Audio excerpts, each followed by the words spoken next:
De volta com a Educadora Entrevista aqui na companhia da Natália, sexto bloco do programa. Natália, gratidão pela participação conosco. Boa tarde. Boa tarde, Luciano. Boa tarde a todos. Bom, a gente sempre falando a respeito de meio ambiente aqui no programa, né? Vamos falar um pouquinho de Pantanal, não é? E, infelizmente, né, uma outra questão preocupante, a gente tem falado aí das mudanças climáticas e é uma região que tem sofrido demais com essas mudanças. Exatamente. Nas últimas 4 décadas, a gente perdeu aí cerca de 60% do bioma já. Então, é um estado bem crítico, né? E nesse final de semana viralizou um vídeo, né, que mostra uma festa lá em Corumbá, em Mato Grosso, acontecendo e a queimada ao fundo. E aí gerou toda uma polêmica. Recebi várias vezes esse mesmo vídeo, várias pessoas me perguntando, né? E, de fato, assim, é muito preocupante porque a gente tem ali uma riqueza de biodiversidade que não tem em nenhum outro lugar do mundo. O Pantanal é a maior, ou era, né, a maior planície inundável do planeta e parece que nada tem sido feito, né, para conter essas queimadas. E aí se cai nas duas questões, não é? São as mudanças climáticas que têm gerado as queimadas ou tem a mão do homem ali produzindo essas queimadas? Tem as duas coisas, né? A questão das mudanças climáticas é que elas alteram o período de seca, a intensidade, né? É o que eu falei na última vez, são eventos extremos, então a seca fica mais seca ainda e ela se prolonga por mais tempo ou se antecipa, que foi o que aconteceu esse ano. Eles estavam esperando essa época de fogo para julho, agosto, né? E agora em junho ela já começou com força total.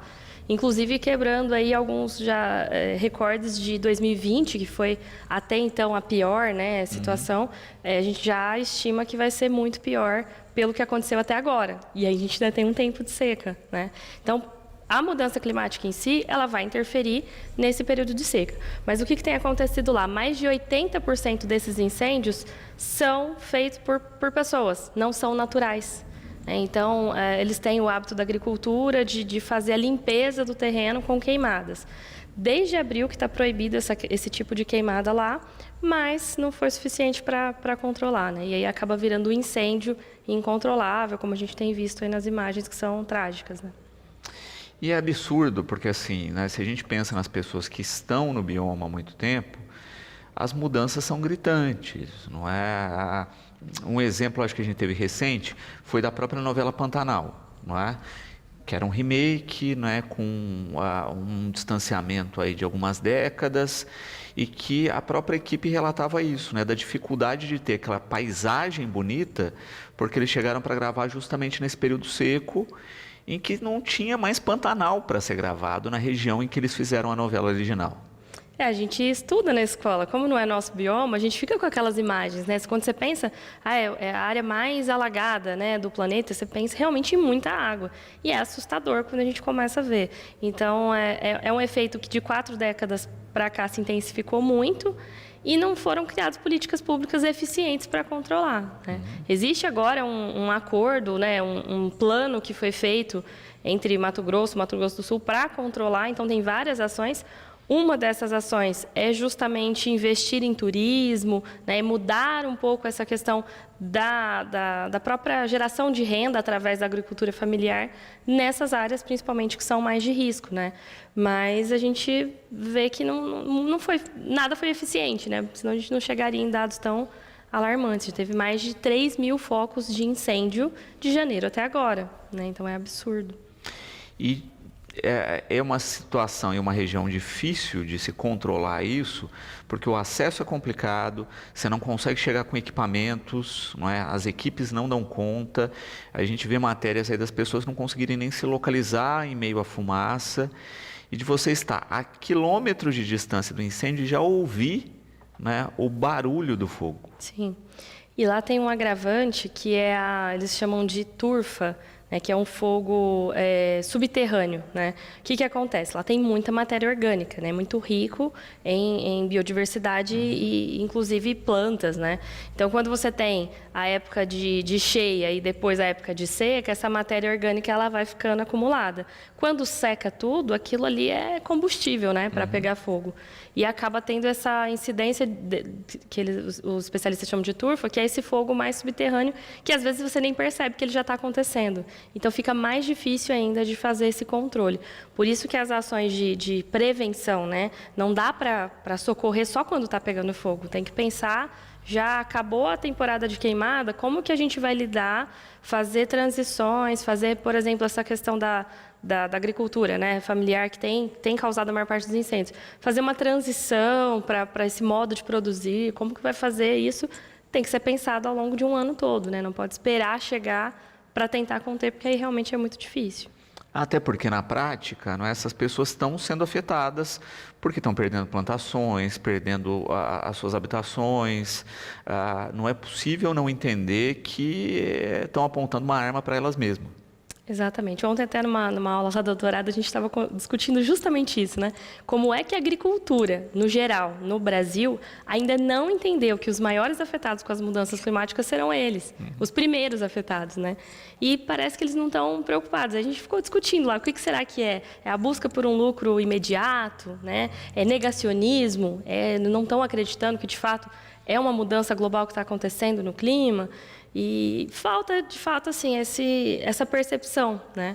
E vídeos como esse que viralizaram, eles são interessantes para a gente também ampliar o nosso pensamento crítico, né? Porque a maioria das pessoas ficou assim, nossa, mas como que eles conseguem continuar uma festa enquanto está pegando fogo?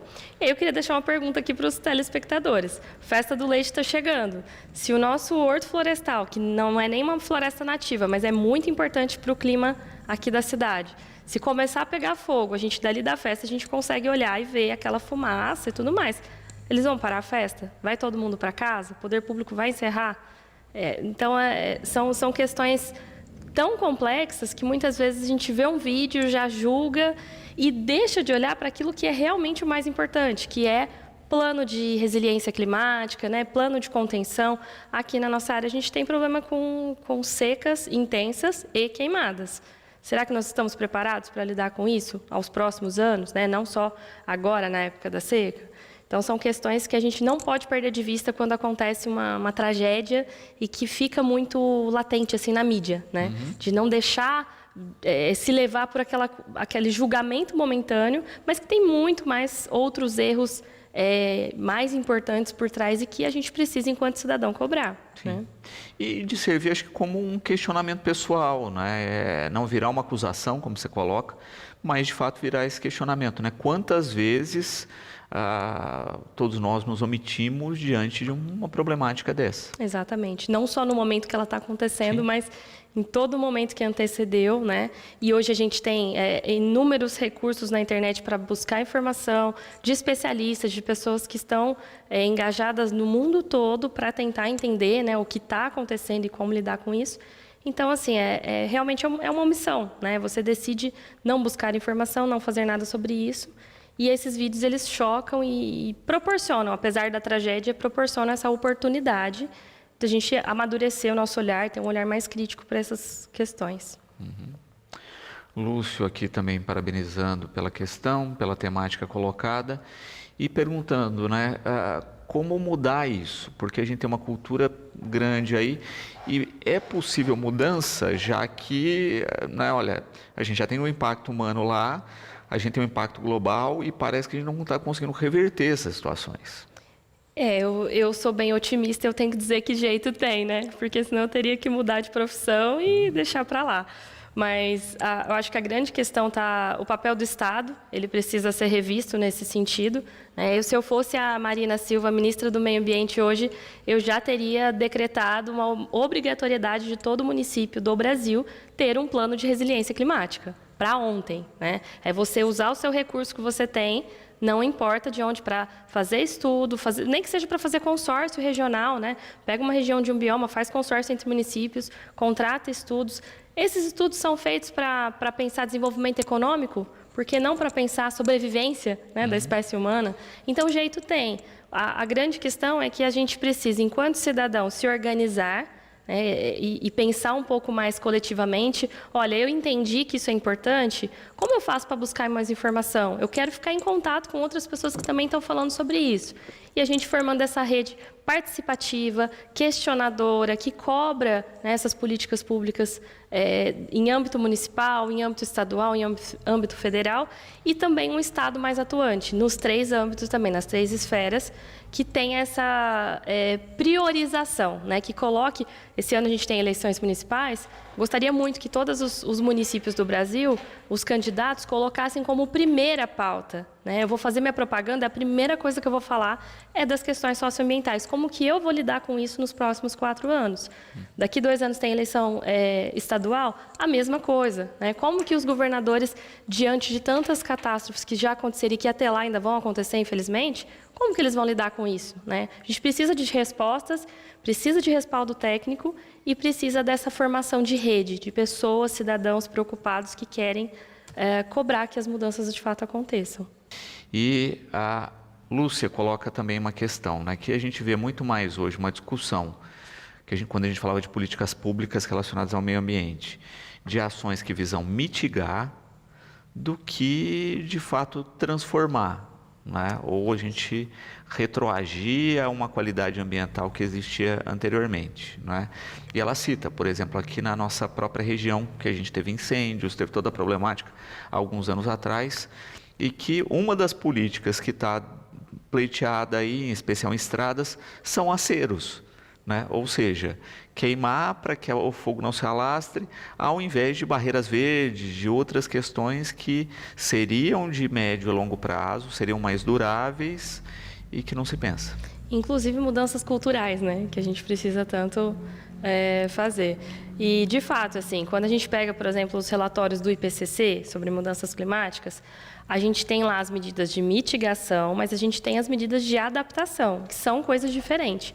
Quando a gente fala em mitigação, é justamente aquilo que não foi feito antes, a gente vai tentar dar uma consertada, né? Em termos bem simples, é isso. Agora, a adaptação, né? A gente fala aí de resiliência, né? A resiliência é isso, é você adaptar. E a adaptação, ela não é simples, ela precisa, de fato, de investimento, de tecnologia, ela precisa de pessoas que pensem em novas formas de fazer aquilo que a gente fazia antes, né? Então, é uma questão de mudança estrutural que precisa acontecer. Então, quando a gente fala, por exemplo, da agricultura, existem outras formas de fazer. A gente tem a agricultura sintrópica, a agroecologia, a gente tem várias vertentes de agricultura que preserva o bioma, que preserva a terra, que preserva os recursos naturais. E elas precisam, aos poucos, serem implantadas. Mas falta, que é o que eu discuti antes, né? Falta essa percepção de quem tem o poder de decisão. Falta apoio do Estado, porque em muitos casos o Estado influencia diretamente nessas... Na forma como é proibido alguma coisa ou não é permitido fazer de um jeito ou de outro. Então, essas normatizações que o Estado pode fazer ajudam, mas principalmente a percepção dos grandes produtores. Porque quando a gente fala de agricultura, muita gente já torce o bico. A gente não está falando de pequeno produtor, a gente está falando de gente que tem muita grana, que tem muito interesse, que exporta muito material, né? Então, são essas pessoas que precisam, de fato, entender que eles serão afetados, né? Então, sem essa mudança de percepção cultural, é muito difícil que as coisas, de fato, se adaptem. Aí a gente vai ficar literalmente apagando fogo sempre, né? E também é interessante a gente destacar isso, né? Hoje já se percebe aí que o impacto é geral, né? É global. A gente tem visto aí a intensificação de efeitos climáticos, não que a gente não tinha, né? Então disso, né? Desde a seca extrema, a enchentes, a nevascas, a furacões, enfim, né? Tudo no conjunto da obra, né? Em cada região, e que se a gente não começa agora a fazer ações de regressão disso, a coisa só tende a piorar até a questão ficar insuportável. Né? E ao mesmo tempo, como você coloca bem, a ausência de políticas, mas também o que o Vitor coloca aqui é de atuação do próprio sujeito. Não é?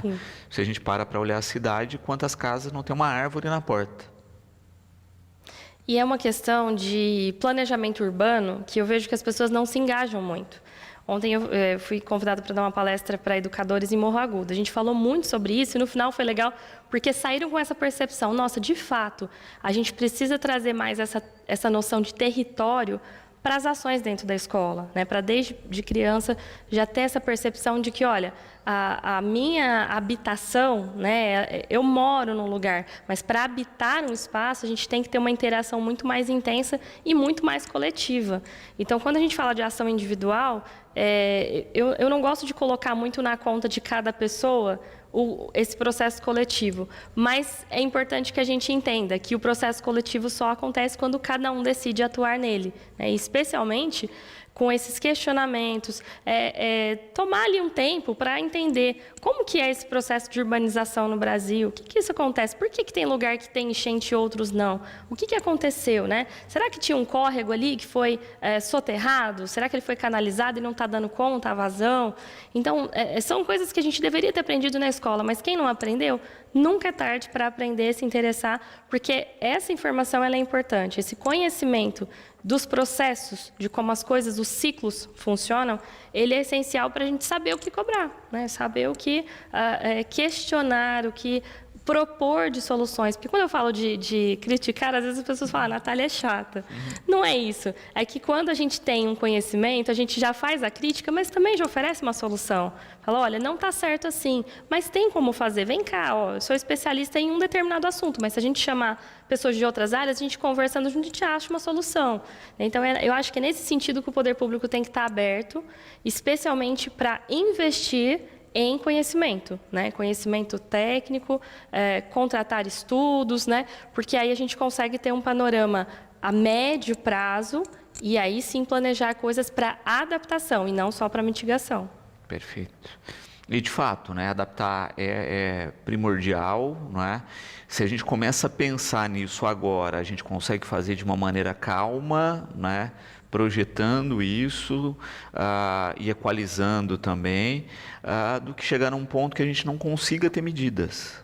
Exatamente. Né? É sempre pensar numa estação antes do que vai acontecer na estação seguinte. Exato. A gente está na seca agora, período das chuvas. Tem regiões do nosso território que alagam? O que dá para ser feito? Né? Encomendar estudos mesmo para que a gente possa ter essa previsão daqui 1 ano, 2 anos. Quanto que vai mudar o regime de chuvas da região? Tem dados para prever isso, né? Tem vários dados sobre isso. E é um investimento razoável, né? Porque imagine se o sul do país tivesse essa previsão, né? O quanto a gente não teria, né, de ganhos, né, no sentido de vidas, né, que foram Sim. perdidas, que poderiam ser poupadas. Mas vamos na questão financeira mesmo, né, do rombo financeiro que essa questão causou, né, que muita coisa vai ter que ser reconstruída, empresas que foram completamente fechadas, que não vão conseguir retomar e etc., que poderia ter tido um investimento de uma fração disso que vai ter para recuperação. Sim. E ter evitado tudo o que aconteceu. Exatamente. E o pior de tudo, que no caso do Sul, o relatório existia, né? Os avisos foram dados e, de fato, o governo ficou ali, não deu ouvidos, né? Não sei se não acreditou na intensidade, né? E aí eu falo muito dessa questão do negacionismo. Às vezes as pessoas falam, mas o que é isso? O que é esse negacionismo? É quando vem um cientista, mostra um dado e o gestor ali olha e fala, mas não é tudo isso não vou fazer isso agora. E foi, além de uma questão de não só não ter feito, ter piorado a legislação ambiental do Estado e abrir uma brecha, uma porteira aí para que a situação se intensificasse. Exatamente, que em nível nacional foi o que a gente viveu na última gestão federal, né?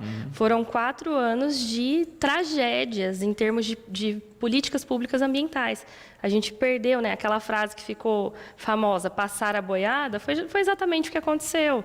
E aí agora, para retornar isso, para recuperar isso, leva muito tempo, né? Eu falo, por exemplo, de uma questão muito simples, mas que é muito pertinente, que é a educação ambiental. Nos últimos 4 anos da gestão anterior, a gente não tinha mais o órgão gestor. A Política Nacional de Educação Ambiental, ela continuou funcionando por vontade dos ativistas, né? Dos educadores que têm paixão pela área. Mas nada foi feito nesses 4 anos. Então, agora, retornou o órgão gestor. Agora, a gente tem o Marcos Sorrentino, que é um pesquisador, né, referência na área ambiental, à frente do departamento, mas ele vai demorar muito tempo para recuperar nesses 4 anos. Então, é nesse sentido que eu falo que o Estado tem um papel-chave, né? Porque quando a gente fala de políticas públicas, especialmente as ambientais, que vão tratar de regulamentações, de proibições, de essa questão do uso mesmo e ocupação do solo, dos territórios, a gente tem nas mãos ali um potencial de ou melhorar a situação ou agravar muito, né? Então, é nesse sentido que eu falo que o papel do Estado acaba sendo maior do que a de cada indivíduo ali tomando a sua atitude diária. Rodrigo, Natália, perguntando de ações práticas, né, nesse sentido, né, quando a gente pensa especificamente no Pantanal, é uma questão que vai levar muito tempo para recuperar. Como você coloca, a gente levou 40 anos para fazer o estrago que fez, não é do dia para a noite que você consegue recuperar esse estrago. Exatamente. E aí a gente tem que ter um olhar especial, né, de uma maneira bem prática, é pensar o conceito de desenvolvimento que a gente quer para aquela região. Porque o grande entrave que a gente vive é a questão econômica. Tudo que se pensa da questão ambiental esbarra na questão econômica. Ou porque acham que é um custo alto, ou porque quem detém os meios de produção vai se sentir prejudicado por alguma mudança, por alguma transição que seja necessária. Então, existe essa resistência do processo econômico, né? Do âmbito econômico existe muito essa resistência. E quando a gente fala, né, em economia, em desenvolvimento econômico, desenvolvimento regional, é fazer diagnóstico, é entender quem são essas pessoas, é pensar numa transição, né? Então, não é um trabalho assim, não tem uma resposta pronta, né? Porque precisa, de fato, entender cada território e como essa adaptação pode ser feita. Dei o exemplo da agricultura, né, que tem outras formas de produção. A gente vê essa questão da seca mais intensificada nas monoculturas.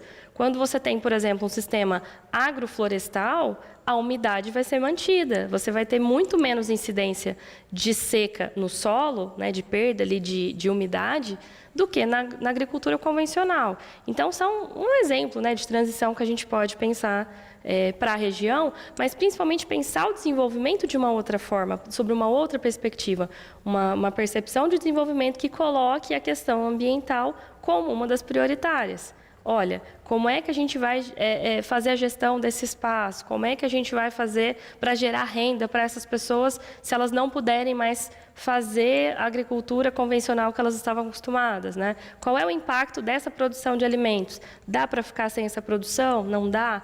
Então, é um olhar sistêmico que precisa acontecer, mas que acho que a grande chavinha que tem que virar é essa ideia de desenvolvimento que a gente criou. Tem lá o desenvolvimento sustentável, mas que ainda é muito utópico. É muito difícil que alguém pense em desenvolvimento olhando, de fato, para os 3 pilares quatro, na verdade, né? Que agora tem o cultural também.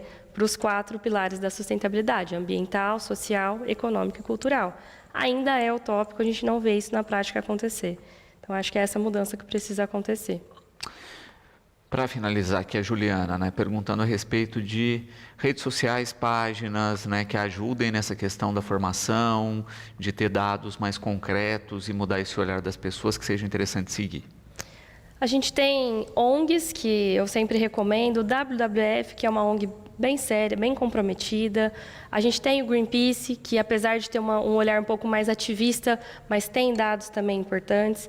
E as plataformas de políticas públicas mesmo, é seguir o Ministério do Meio Ambiente, porque tem muita publicação. No próprio site do Ministério do Meio Ambiente, tem lá vários guias para municípios, tem vários relatórios, né? Então, são documentos chatinhos de ler, mas que trazem muitos gráficos, muitas imagens, né? Mesmo a pessoa que não está muito habituada com termos técnicos, ela bate o olho, ela consegue já perceber do que é que está se tratando ali. Então, os próprios canais públicos são referência, porque apesar de a gente não ter uma efetividade nas ações, mas a gente ainda tem no Brasil políticas públicas que, pelo menos para o papel, funciona, né? É triste dizer isso, mas tem muitos planos muito bem escritos, bem elaborados, e que estão só no papel, não estão sendo executados. Isso em todos os âmbitos. Mas é um caminho, né? É um caminho para a gente seguir. E quem quiser me acompanhar também, eu sempre que eu posso compartilho não só conteúdos, mas também outras informações confiáveis, né? Então, meu Instagram, na.vieira, pode seguir, acompanhar por lá, mandar dúvidas, né? Trocar ideias. E esse, inclusive, foi um tema que eu conversei com bastante pessoas que seguem lá, porque elas viram o vídeo e me mandaram, né? Então, foi um tema que chamou, principalmente por esse vídeo em si, chocou bastante as pessoas, deixou todo mundo muito, muito preocupado e alarmado com a situação. Bom.